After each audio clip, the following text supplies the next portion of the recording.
Ya, jadi apa yang diharapkan dari setelah mempelajari eh, materi kita ini, maka diharapkan kita bisa mengidentifikasi berbagai bentuk sediaan obat. Sediaan maksudnya bentuk obat yang bisa dikonsumsi. Kemudian nanti kita juga akan membicarakan beberapa rute pemberian obat. Rute itu artinya lewat mana. Jadi kayak kendaraan umum, maka rutenya adalah biasanya tertentu ya. Kemudian dari situ kita memilih berdasarkan kondisi pasiennya. Pasiennya aman nggak diberikan dengan cara lewat mulut atau lewat kulit atau lewat paru atau lewat suntikan dan sebagainya. Kemudian ada prinsip namanya 6 benar atau ada juga modifikasi 8 benar di dalam praktek keperawatan di rumah sakit. Kemudian yang terakhir kita harus tahu juga kira-kira kalau kita salah atau bagaimana apa apa yang bisa terjadi atau kesalahan apa yang mungkin terjadi dalam pemberian obat. Nah, ini juga nanti kita akan bicarakan. Kita akan mulai dengan pertanyaan dan tolong dijawab masing-masing 3 pertanyaan ini melalui apa namanya chat 1, 2, 3 dan nanti setiap mahasiswa menjawab. Kalau yang gabungan nggak apa-apa satu akun pokoknya jawabannya dibikin di dalam chat. Tolong dijawab. Pertama, apa itu sediaan obat? Tolong dijawab, ringkas aja. Kemudian yang kedua, jadi satu, sediaan obat itu apa? Yang kedua, sebutkan contoh rute pemberian obat. Dan yang ketiga, apa yang dimaksud benar pasien? Silakan di chat, saya tunggu jawabannya. Sekalian ini adalah absensi. Ya, silakan.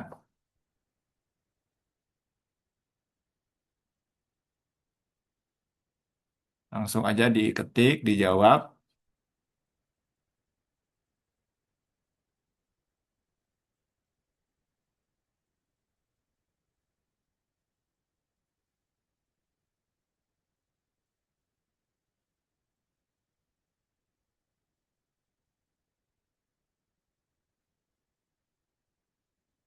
Sudah?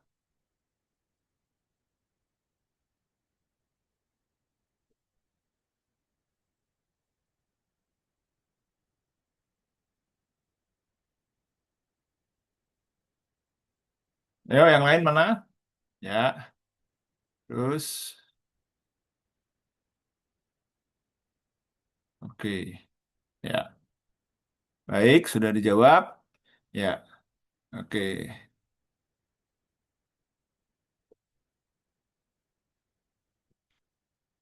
Baik, saya akan lanjutkan sambil yang belum menjawab, boleh?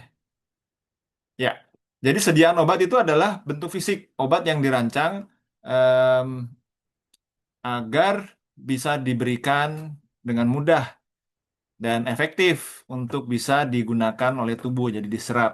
Gimana pun caranya supaya efektif, itu tujuan bentuk obat itu berbeda-beda, gitu ya. Nah, terus sediaan obat itu ada apa aja? Coba kita lihat.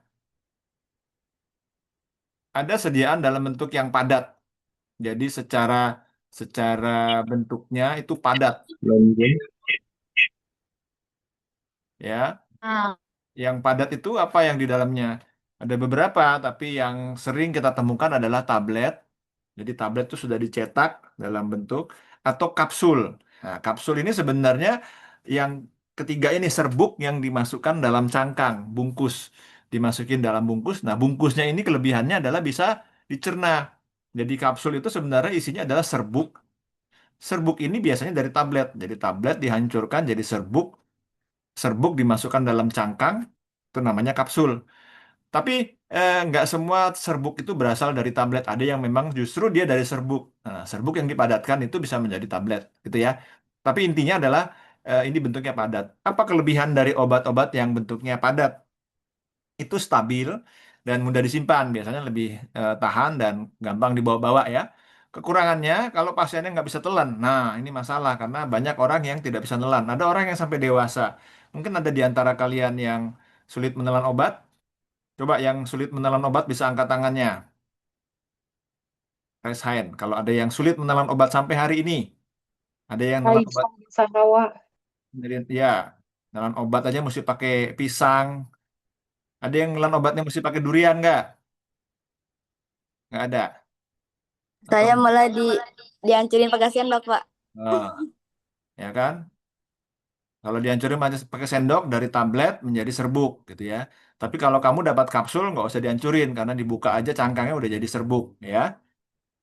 Oke. Jadi, nah kalau lihat dari angkat tangannya lumayan banyak, jadi memang ternyata memang cukup banyak orang yang susah makan obat padat nih. Ya, paling dirubah jadi tablet menjadi serbuk tadi ya. Ada juga yang serbuk nggak bisa dikasih serbuk kalau muntah dia malah nggak bisa. Terus harus dilarutkan, diencerkan menjadi obat yang kita sebut obat cair. Nah, setelah obat padat, ada yang cair. Cair ini bentuknya apa? Ada yang sirup, ada yang suspensi. Apa bedanya? Bedanya adalah beda kelarutannya. Lalu emulsi, emulsi juga beda, beda lebih padat lagi.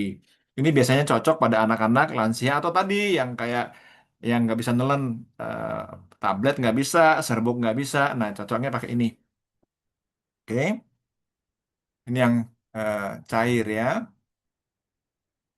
Sorry, mana tadi? Oke, kemudian setelah itu ada juga obat yang bentuknya adalah semi padat, nggak padat tapi nggak cair juga. Apa itu? Salep atau krim atau gel. Ini biasanya digunakan untuk bagian luar, untuk kulit misalnya, gitu ya. Ini adalah obat-obat yang bentuknya semi padat. Tapi ada juga obat-obat yang bentuknya benar-benar cair dan pemberiannya melalui suntikan. Obat namanya obat parenteral. Nah, apa ini obat parenteral? Ya, ini obat injeksi, ampul. Nah, ini obat-obat ini karena dia langsung masuk ke dalam tubuh tanpa melewati kulit, tanpa melewati usus atau mulut, jadi tidak tidak ada mekanisme pengamanan dari kontaminasi, maka obat-obat ampul ini harus steril. Jadi kalau kalian misalnya satu saat memberikan obat-obat suntikan ampul yang langsung masuk ke dalam pembuluh darah, maka harus benar-benar steril. Nggak boleh dipegang jarumnya, nggak boleh eh, ampulnya tumpah lalu diambil atau kebuka dan sebagainya. Jadi harus benar-benar steril, ya. Jadi tidak boleh ada kontaminasi. Ini penting sekali karena nanti kita akan menyebabkan masalah baru pada pasien yaitu infeksi. Nah, em, sekarang bentuk tadi itu menentukan. Kalau misalnya obatnya adalah serbuk, nggak mungkin kita kasih suntikan. Kalau bentuknya cairan, sirup, ya nggak mungkin juga kita kasih lewat intravena. Sebaliknya, kalau dia bentuknya ampul, kita taruh di apa namanya, kita berikan per oral, aneh sekali gitu ya, karena nanti dia beda penyerapannya. Nah, karena itu bentuk sediaan ini menentukan rutenya dan kecepatan. Ya, obat yang dimasukkan lewat mulut pasti akan lebih lambat daripada yang suntikan. Lewat kulit, nah itu yang paling lama. Jadi kalau dia kulit karena dia butuh waktu nyerap dulu tuh. Dia butuh waktu nyerap, ada yang sampai setengah jam, ada yang sampai 1 jam, paling cepat setengah jam. Bahkan ada yang sampai berapa belas jam baru bisa diserap. Ya, jadi menentukan kecepatan dari satu obat mulai bekerja. Ya, oke. Nah, kita lihat sekarang rutenya apa saja sih yang bisa kita eh, perhatikan. Jadi pertama adalah enteral namanya. Apa itu enteral? Enteral itu obat yang dia melewati saluran cerna, ya. Jadi kalau dia disebut enteral berarti dia masuk ke dalam saluran cerna. Bisa oral, bisa sublingual, bisa rektal. Pokoknya dia masuk dalam saluran cerna kita sebut dengan enteral. Apa kelebihannya? Mudah dan aman. Kenapa mudah dan aman? Karena eh, masuk melalui mekanisme yang normal kalau kita mau makan atau kalau kita mau minum. Tetapi tidak semua mudah karena ada tadi kayak teman-teman tadi yang susah nelan itu sulit makanya. Kekurangannya karena dia lambat dan tergantung dari fungsi saluran cerna. Misalnya orang yang muntah-muntah dikasih obat, muntah keluar lagi. Nah, ini mesti mikir nih, apakah sudah masuk ke serap apa belum? Nah, itu mesti ada caranya. Caranya itu dilihat obat yang sudah dimasukkan. Kalau misalnya tablet mungkin masih kelihatan bentuknya ya, sudah berapa persen ya hancur. Tapi kalau sirup, nah ini repot. Kita harus menduga-duga berapa. Biasanya sirup sih cepat, jadi nggak usah khawatir. Lebih cepat. Dan kalau misalnya pasiennya diare, lalu terganggu keluar-keluar, nah itu juga sulit untuk kita mengetahui apakah obat yang kita masukkan sudah masuk ke dalam tubuh yang kita berikan, yang sudah diminum pasien gitu ya. Parenteral, ini melalui injeksi. Injeksi ini bisa intravena, bisa intramuskular, bisa subkutan, bisa intradermal. Pokoknya semua yang disuntikkan, mau dia langsung ke intravena, mau dia lewat otot, mau dia di bawah kulit, atau di dalam kulit, atau ya pokoknya semua yang disuntikan namanya parenteral. Apa kelebihannya? Lebih cepat, walaupun ini beda-beda. Kalau kita perhatikan intravena ini paling cepat karena langsung ya. Kalau intramuskular dia harus nanti satu saat akan masuk ke dalam vaskular juga. Jadi lewat otot pelan-pelan masuk ke dalam saluran darah. Subkutan juga sama, intradermal juga sama. Jadi kendati sama-sama parenteral, kecepatannya beda-beda. Nah, yang paling cepat adalah intravena. Sorry, tadi belum disebutkan kecepatan bagus dan akurat. Jadi dosisnya misalnya kita mau ngasih obat, kita targetnya di dalam darah itu 100. Ya, kita masukin 100 ya 100 yang masuk dalam darah. Tapi kalau kita melewati eh, oral, kita minum obatnya 100, kita masukkan 100, mungkin yang keserap cuma 20% atau 30%. Ada beberapa obat yang penyerapannya bagus banget, kayak paracetamol itu bagus banget, hampir 100%. Tapi yang lain biasanya ada nggak semua diserap, gitu ya. Risikonya apa? Ya itu tadi, kalau parenteral, kalau nggak steril, infeksi. Atau kalau dosisnya tadi kita memang akurat sekali, range-nya dan ketat, misalnya pasien itu butuh 5 miligram, nggak boleh dikasih 7 miligram. Nah, kalau parenteral, maka kita masukkan 5 miligram dengan 7 miligram, gampang banget salah, gitu ya. Jadi harus hati-hati karena kesalahan dosis, kalau sampai 2 kali lipat atau lebih mungkin bisa fatal. Topikal. Nah, topikal itu lewat kulit. Nah, kalau lewat kulit, maka obat-obat itu pasti akan lebih lambat karena butuh waktu untuk meresap dulu baru masuk ke dalam pembuluh darah. Misalnya di kulit atau di mata, telinga, atau patch yang ditempelkan, nanti dia meresap. Nah, patch ini biasanya mulainya lama, baru sekitar 12 jam. Jadi kalau dikasih patch, jangan berharap efeknya langsung ada. Nggak ada. Masih lama, sabar. Ya. Kemudian, nah, rute tadi menentukan kecepatan. Tadi sudah saya jelaskan secara sekilas. Jadi kalau dikasih lewat parenteral, biasanya cepat dan menentukan juga keamanannya. Nah, ada terminologi yang sering digunakan di dalam praktek keperawatan. Nanti kalian akan ketemu pasti menggunakan istilah enam benar. Ini adalah untuk pemberian obat yang baik, yang sesuai, maka benar pasien itu penting. Jadi setiap pasien yang mendapatkan terapi obat, maka kita harus pastikan obat ini untuk pasien itu.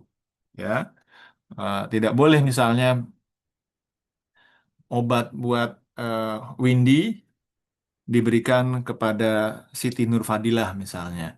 Tidak boleh. Atau mungkin ada yang namanya sama, satu Windy Cahyani, satu Windy Cantika misalnya. Ini nanti mungkin ada yang ngomong nih obat-obat Ibu Windy. Windy Cantika apa Windy apa tadi? Cahyani gitu misalnya.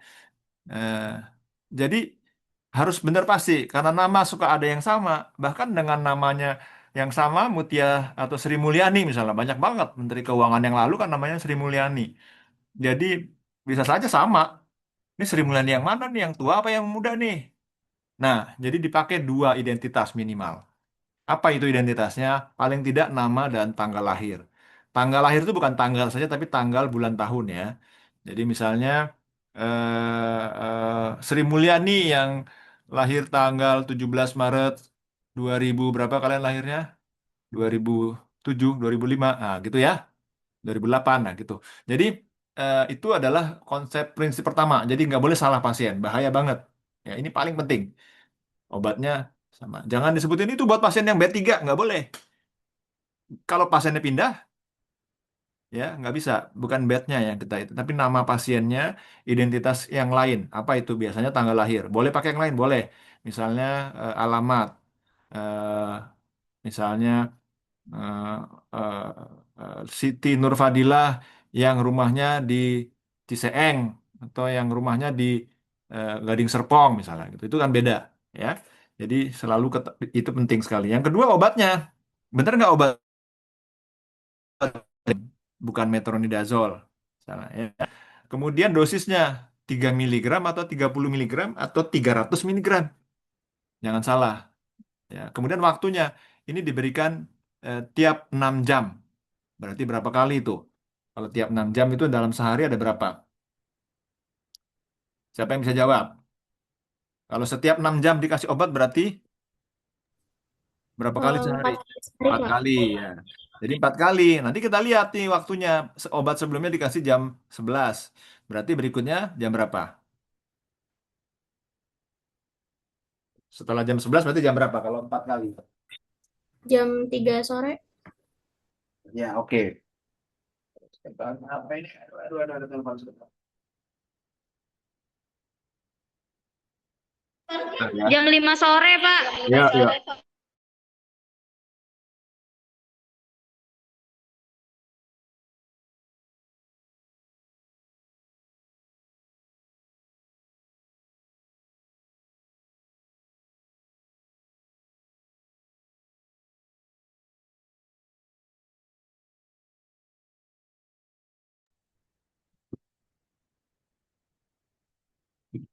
Bentar ya.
Oke, setelah waktunya, rutenya, hati-hati dengan rute ya. Ini sering salah, sering banget salah. Disuruh dikasih intravena, dimasukin di tempat lain. Karena kadang-kadang parenteral itu kan nggak hanya intravena, ada intravena, tapi juga ada yang diberikan lewat epidural atau yang lain-lain. Nah, setelah 5 ini, jangan lupa dicatat benar di tempat yang benar dengan tulisan yang benar. Ini juga harus benar. Jadi yang ini yang wajib banget ya, 6 benar ini harus. Selain 6 benar, ada juga terminologi yang lain yang kita sebut dengan 8 benar. Jadi setelah pasien, obat, dosis, waktu, rute, dan dokumentasi, ada yang dua terakhir, yaitu benar indikasi. Nah, ini memang agak sulit, tidak semua kita bisa memahami ini, harus dilihat dengan kacamata yang benar. Makanya kita diajarkan ilmu farmakologi untuk keperawatan, supaya bisa kalian juga melihat, benar nggak sih indikasinya, nggak salah ini indikasi. Apakah kalian boleh menolak? Bukan menolak, tapi mempertanyakan, karena kalian bagian dari treatment terhadap pasien. Kalau di dalam penata laksanaan pasien, dokter memberikan resep, tapi yang obat diberikan oleh kalian. Bisa saja nanti salah. Dan ketika salah itu, salah indikasi, kalian akan ikut terlibat.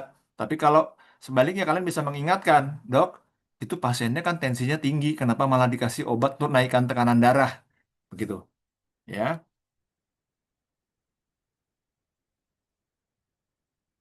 Oke. Kemudian ini juga yang terakhir adalah respon pasien. Ini juga harus dilihat. Jadi kita yang memberikan obat harus lihat responnya yang terjadi. Misalnya setelah diberikan kok obatnya pasien langsung tidur, napasnya kok pelan. Lu kok setelah diberikan tensinya kok tinggi. Setelah diberikan kok pasiennya gelisah. Setelah diberikan obat kok pasiennya muter rasanya. Ini juga harus tahu dan harus benar sesuai nggak itu dengan apa yang kita pikirkan ya. Nah, kesalahan yang paling sering adalah tadi saya sudah sebutkan kesalahan identitas. Salah pasien ini kayak kelihatan kayak lucu ya, gampang banget, masa sih salah? Banyak banget ya, banyak banget dan fatal. Dan itu sering banget terjadi ketika kalian didapat instruksi, Dek, tolong berikan obat untuk pasien ini, pasien si dokter ini, namanya ini gitu ya. Oh, oke. Kan biasanya kalau disuruh sama senior, kalian jarang menolak, jarang mempertanyakan. Ketanya malah suka diomelin. Jadi suka ini aja akhirnya datanglah ke situ diberikan obat pada pasien yang berbeda, pada pasien yang salah. Jadi selalu konfirmasi lalu gunakan dua identitas pasien. Nama dan salah satunya apakah tanggal lahir yang lengkap atau alamat atau malah tiga-tiganya. Kemudian cek rutenya. Ini juga sering salah. Jangan gunakan asumsi. Masa sih obat ini salah? Ya pasti bener lah. Kalau dikasih ampul pasti di intravena. Enggak juga, hati-hati. Jangan-jangan subkutan. Insulin nanti kalau kalian masukkan subkutan dengan intravena beda banget hasilnya. Ya, walaupun kelihatannya seperti sederhana, tapi bisa salah, fatal kalau salah. Ya. Kemudian dosis. Ini juga sama. Jangan gunakan biasanya. Biasanya paracetamol itu 3 kali 1, 3 kali 500 miligram. Enggak. Justru saya hampir nggak pernah ngasih paracetamol 3 kali 1. Kalau saya biasanya 4 kali. Karena waktu paruhnya 6 jam gitu ya. Jadi dosisnya benar sesuai. Jangan biasanya. Ya. Oke.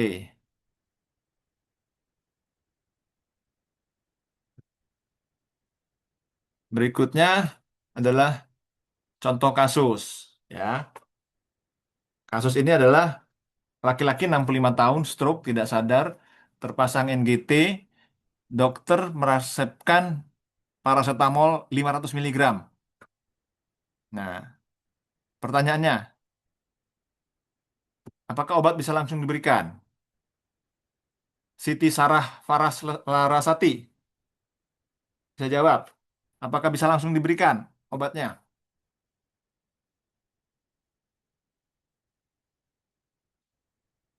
Silakan dijawab. Atau Desti Permatasari? Nggak bisa, Pak. Ya, oke, nggak bisa. Jadi harus diapain?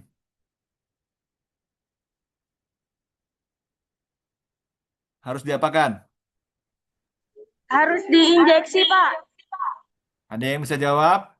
Ada yang bilang diinjeksi. Fiska Romansa, diinjeksi apa enggak? Kalau diinjeksi berarti paracetamol tabletnya salah dong dokternya ngasihnya. Anissa, diapakan obatnya? Muhammad Rifki, kira-kira obatnya diapakan? Apa yang harus dilakukan? Suci Maulandari, Iya, Pak. obatnya diapakan? Itu yang diberikan dalam bentuk cair, Pak. Karena kan pasiennya terpasang NGT. Jadi Itu dokternya obat ngasih resep tabletnya itu, paracetamol tablet. Masa cair? iya harus digerus dulu, Pak. Nah, digerus dulu ya, digerus dulu, betul. Jadi digerus dulu, kemudian yang paling tepat pakai apa itu? Lewat mana yang paling bagus nih? Lewat selang NCT, Pak. NGT, Betul. Pak. Ya, dikasih minum tapi lewat NGT, jadi pakai sirup atau pakai tablet yang dibikin jadi sirup benar ya. Prinsip keselamatan apa yang harus diperhatikan? 8 benar. Benar pasien, benar obat dan dosis, Ya, Benar benar rute. rute, terus Oh, benar. Benar Dokumen. waktu. posisi pasien, mhm. Benar dokumentasi. Ya, itu sampai 6 kan. Kalau yang tambah 8 benar indikasi dan benar responnya ya. Kita lihat. Oke, bagus. Oke, kita akan masuk di dalam kelompok diskusi. Ini bahan untuk kelompok diskusi. Nanti kelompok diskusi kelompok yang sudah kalian buat tetap akan saya bahas lagi nanti pada waktunya ya. Belum aja. Ya, ini untuk kasus kelompok 1 dan 7. Ini eh, saya akan kasih, nanti saya kasih bahannya. Ini cuma masalahnya saya harus sedikit sampaikan supaya kelompok yang lain juga tahu apa yang kalian bahas. Ini pasien 70 tahun, stroke, nggak sadar, terpasang NGT. NGT itu naso, hidung, gaster, lambung, tube, selang. Jadi selang dari hidung ke lambung ya. Pertanyaan untuk diskusi, dokter memberikan paracetamol. Ini soalnya yang tadi nih. Apakah sediaan obat sesuai kondisi pasien? Tolong dijelaskan. Kemudian apa alternatif yang bisa dilakukan? Alternatif itu artinya nggak cuma satu ya, bisa aja yang berbeda. Apa rute pemberian yang paling tepat untuk kasus ini? Kemudian eh, apa risikonya kalau kita paksakan pasien ini diberikan tanpa modifikasi, tanpa dirubah? Lalu tadi prinsip benar apa yang perlu diperhatikan? Ini sudah sebagian terjawab ya oleh diskusi tadi ya. Kasus kedua, ini adalah untuk kelompok 2 dan 8. Pas perempuan 45 tahun, sakit lambung, gastritis, dia muntah berulang, diberikan obat lambung namanya omeprazol kapsul. Jadi kapsul itu adalah serbuk yang dibungkus dengan cangkang melalui mulut oral. Pertanyaannya, apakah rute oral masih tepat? Perhatikan bahwa pasien ini adalah sakit lambung dan muntahnya berulang-ulang. Apakah alternatif rute terbaik? Kalau dia muntah-muntah, apa yang terbaik? Kemudian apa risikonya kalau kita paksakan untuk kasih obat per oral? Yang terakhir, bagaimana cara memilih sediaan yang tepat? Tolong didiskusikan di kelompok masing-masing. Ya, kelompok 3 dan 9, ini kasusnya adalah perawat itu memberikan obat tanpa mengecek gelang. Gelang itu maksudnya identitas pasien dan tanggal lahir bisa ada di gelang. Ternyata obat diberikan ke pasien yang salah. Karena mungkin buru-buru, karena banyak tugasnya dalam waktu yang bersamaan harus dikasih. Prinsip apa? Prinsip keselamatan apa yang dilanggar? Lalu apa dampak klinisnya yang mungkin terjadi? Bagaimana cara mencegahnya dan apa yang harus dilakukan kalau sudah terjadi? Ya, apakah kita diam-diam atau apa? Ya, sorry, kelewatan. Kelompok 4 dan 10. Ini adalah obat injeksi IM itu intramuskular di dalam otot, diberikan intravena.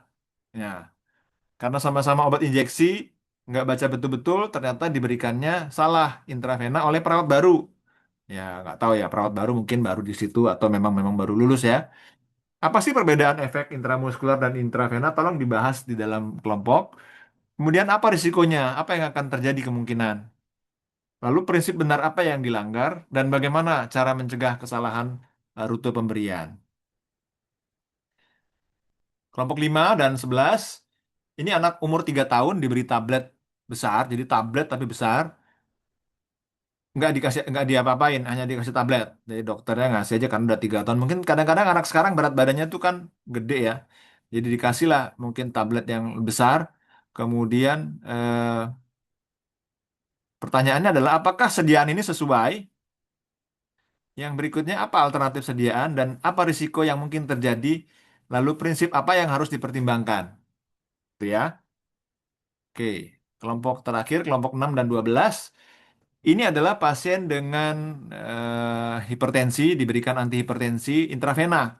Jadi suntikan. Nah, masalahnya adalah setelah beberapa waktu tekanan darahnya drastis. Trot, pasien pusing. Pertanyaannya, prinsip benar manakah yang berkaitan? Lalu, apa yang harus dimonitor setelah pemberian obat? Lalu, apa tindakan perawat selanjutnya? Dan bagaimana mencegah kejadian serupa? Ini adalah tugas-tugas untuk kelompok yang menjadi tugas untuk diskusi. Buat saya, diskusi itu jauh lebih penting daripada kuliah yang saya berikan, karena dengan diskusi kalian mencoba memahami sendiri dan itu lebih menangkap, ya. Oke. Apa yang menjadi ringkasan dalam pertemuan farmakologi kali ini? Yaitu yang pertama, sediaan itu menentukan rutenya. Jadi apa sediaannya nanti rutenya ditentukan dari situ. Kemudian rute itu justru menentukan efeknya juga. Nah, efeknya cepat, lambat, eh, range-nya sempit dan sebagainya. Dan di atas semuanya itu, perhatikan bahwa yang menjadi prioritas utama kita dalam menata laksana pasien, dalam pemberian obat, maka yang prioritasnya adalah pasiennya selamat. Gitu ya. Bukan sekedar instruksi dari senior, bukan sekedar pekerjaan kita sudah lakukan. Salah kalau itu. Pasiennya benar dulu, pasiennya aman, selamat nggak, itu dulu. Jangan salah, ya. Kita bekerja bukan sekedar mau mencari uang dalam tanda petik ya, karena harus kerja, kalau enggak nanti kita dipecat. Enggak, yang jauh lebih penting adalah pasien. Pasien itu nomor satu. Oke, ini setengah dari kuliah hari ini karena saya hari ini akan eh, jadi ya dari dalam pelajaran ini kita melakukan harus bisa konversi, menghitung dosis, baik oral maupun injeksi, menghitung tetesan infus, dan bisa melakukan pengenceran. Misalnya instruksinya adalah tolong berikan em, obat X dengan dosis 0,1 miligram. Padahal sediaannya 1 miligram. Nah, kalian harus encerkan sepersepuluhnya, ya kan? Nah, itu harus bisa nih. Loh, jangan bilang, loh dok, nggak bisa dok. Ini obatnya sediaannya 1 miligram. Nah, harus bisa, makanya diencerin, dibikin jadi 0,1 gitu ya, bisa dihitung. Kemudian jangan sampai salah hitung, ini penting. Oke. Pertanyaannya, ini juga sekalian absen untuk yang fase kedua, tolong dijawab dengan cepat. Mana lebih besar, 0,5 gram atau 500 miligram? Tolong dijawab dengan chat. Silakan. Jawabannya sama saja, Pak. Saya bukan suruh kamu ngomong, saya suruh kamu chat ya. Karena ini buat dokumentasi absen ya.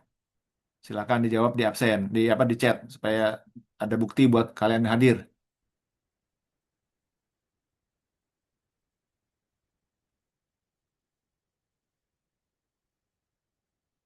Udah ya, gampang kan? Jawaban tadi udah dijawab. Yang penting saya bukan bukan jawabannya, tapi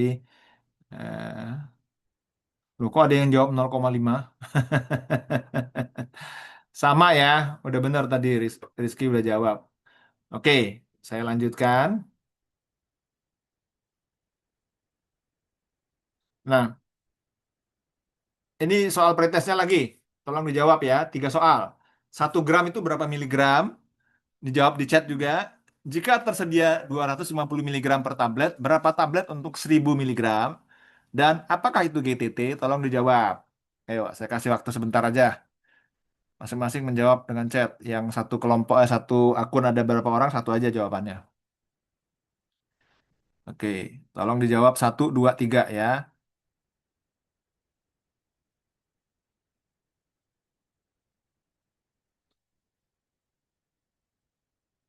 Sampai ada yang menjawab GTT, saya baru pindah ke slide berikutnya.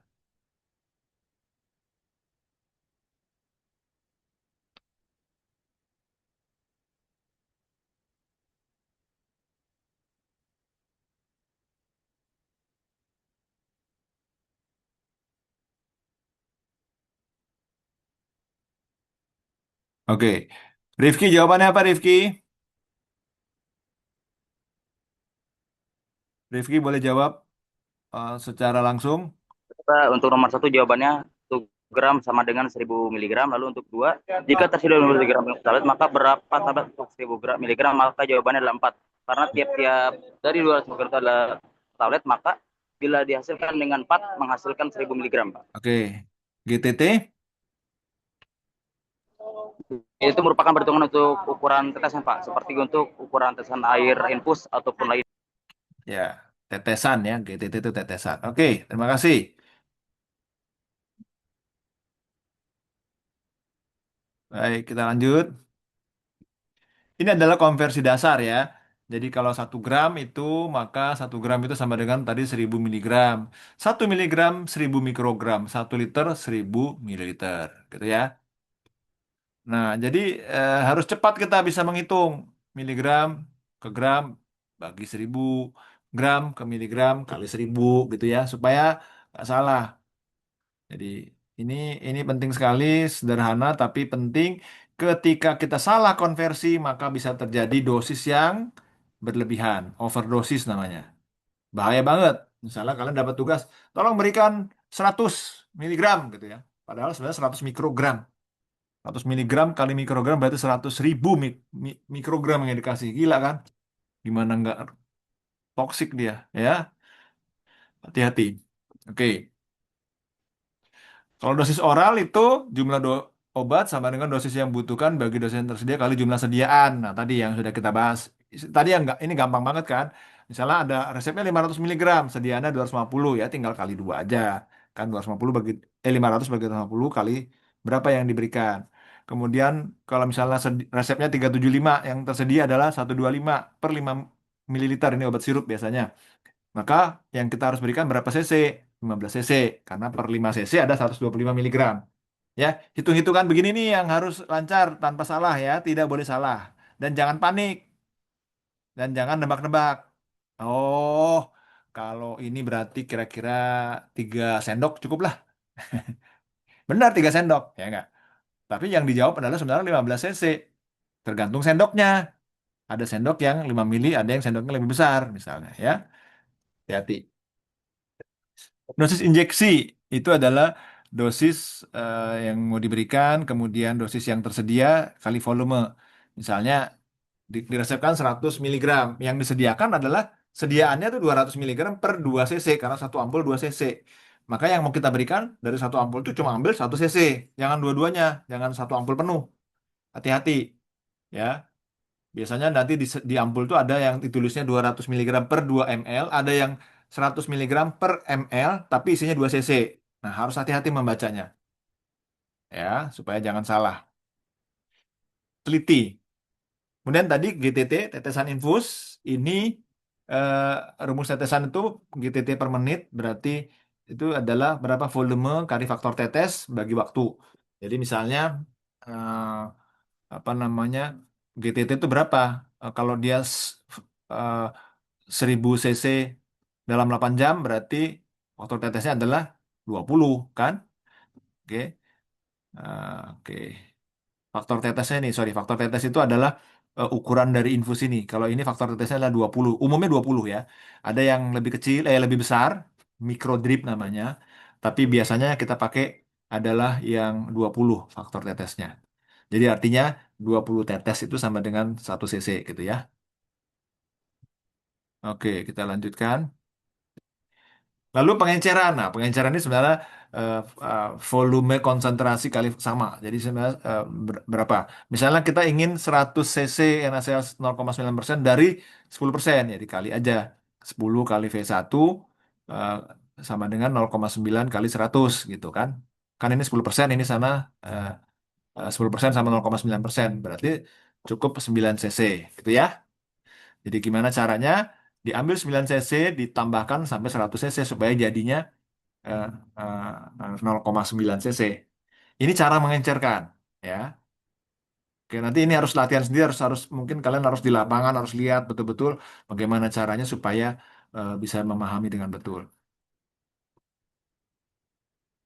Oke, kita akan, sorry, kita akan langsung ke kasus kelompok 1 dan 7 masih pasien laki-laki demam. Resepnya adalah paracetamol 750 miligram oral, sediaannya 250 miligram. Pertanyaannya berapa yang harus diberikan? Ya.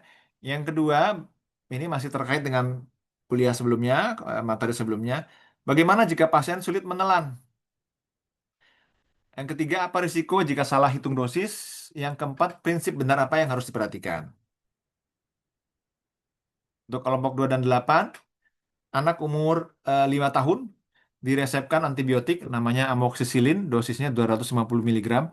Sediaan yang ada adalah 125 miligram per 5 mililiter. Maka berapa cc yang harus diberikan? Alat ukur apa yang paling tepat? Apa risikonya jika menggunakan sendok biasa? Ya, kadang-kadang kan suka diresepkan atau diberi informasikan 2 sendok makan atau 2 sendok teh, gitu ya. Nah, apa masalahnya? Ya, nanti tolong kalian diskusikan. Bagaimana cara edukasi ke orang tua nih? Nah, orang tuanya bagaimana nih? Karena kan ini bisa diberikan di rumah. Gimana cara edukasinya? Kelompok 3 dan 9, kalau pasien akan diberikan obat injeksi 150 miligram dan sediaannya 300 miligram dalam 3 mililiter, berapa volume yang harus diberikan? Ya. Kemudian apa yang harus dicek sebelum injeksi? Apa risikonya jika salah volume yang diberikan? Bagaimana verifikasi sebelum pemberian? Kelompok 4 nih, dan 10, pasiennya dapat infus 1 liter selama 8 jam. Faktor tetesnya 20 tetes per mililiter. Pertanyaannya berapa tetesan per menit? Gitu ya pertanyaannya. Lalu berapa cc per jam? Apa akibatnya jika infus terlalu cepat dan bagaimana cara kita memantaunya? Tolong kelompok 4 dan 10 mendiskusikan kasus ini. Berikutnya, kelompok 5 dan 11. Ini perawat kalian diminta untuk membuat larutan 100 cc NaCl 1%. Yang ada NaCl 10%. Ini contoh aja ya, karena kenyataannya di Indonesia cuma ada 3% sama 0,9%. Bagaimana volume yang harus diberikan dari larutan 10%? Berapa volume pelarut yang harus ditambahkan? Dan apa tujuan pengenceran? Dan apa risikonya bila terjadi kesalahan dalam membuat konsentrasi yang benar? Kemudian kelompok 6 dan 12, ini ceritanya kalau ada kesalahan. Jadi ada perawat yang salah hitung dosis, harusnya diberikan 0,5 gram tetapi diberikan 5 gram. Ini juga hati-hati ya ketika memberikan 0, ya hati-hati. Kadang-kadang kita nggak baca nolnya, kita hanya baca 5, diberikan 5 gram. Apa kesalahan yang terjadi dan konversi yang benar bagaimana harusnya? Apa dampak klinisnya yang terjadi pada pasien dan bagaimana cara mencegah kesalahan ini? Ini tolong didiskusikan oleh kelompok 6 dan kelompok 12. Oke, saya kira itu yang ingin saya sampaikan, yang bisa saya sampaikan. Mungkin kalau ada yang ingin bertanya